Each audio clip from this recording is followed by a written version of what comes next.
What is that saying? Shoot for the moon and you'll at least land among the stars, right? And as entrepreneurs, we have a tendency to set some sometimes very unrealistic goals.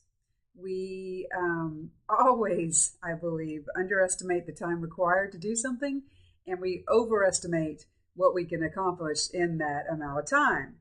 And so I think that's just a natural state of being as an entrepreneur to just assume that we can get that much more done than other people. I think we think we're superhuman. I don't know. But I wanted to talk to you today about setting realistic goals, but being able to set big goals still. So I am Michelle Sissom. I am a business coach, business strategist, business mentor, and my clients call me the results lady from DecisiveMinds.com. I hear entrepreneurs talking about this quite often. They're not 100% sure how to set those goals, or they're doing their first product launch, or they're putting out their first widget, or whatever that might be, or they're going to have their first class where they are going to teach some great information. And I'll say, great, how many units are you going to sell? How many people are you going to put in the program? And normally we'll hear some big numbers, 50 people, 100 people. I want to sell 100 units, sell 1,000 units. Okay, great. My next question is, how many people do you have on your list?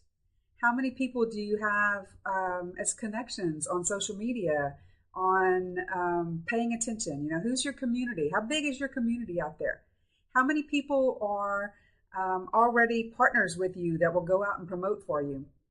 And a lot of times those answers are, well, I haven't started really building my list. I don't have very many people who I'm connected with on social media. And, I know a couple of people who can go out and talk about how great my product is and send people to me.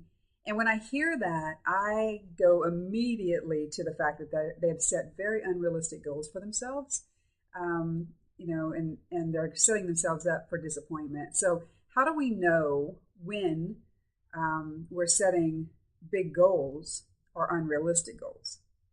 I believe that it has a lot to do with,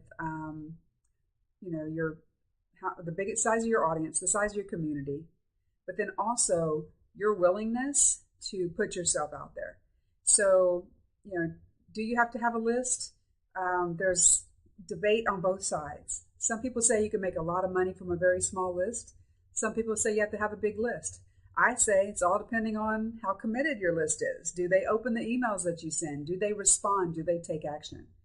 And, you do have to have some form of an audience that's paying attention and takes action when you ask them to. The other piece of that is, are you willing to get out there and speak, be seen, put out enough content, make enough phone calls to put the people in the program, right? When you're willing to do that and you have enough connections and you have those speak engagements and booked, then 50 people might be easy to put into a program, or 100 people. I can tell you from my first programs where I thought I was going to put 50 people on really early in this business, and I put maybe 5, right? I had truly set an unrealistic goal.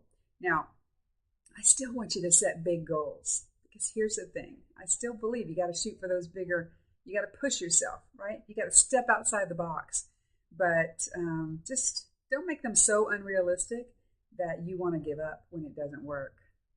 All right. For more great tips, be sure and join us on our website, DecisiveMinds.com. This is Michelle Sissom saying, be decisive. Bye-bye.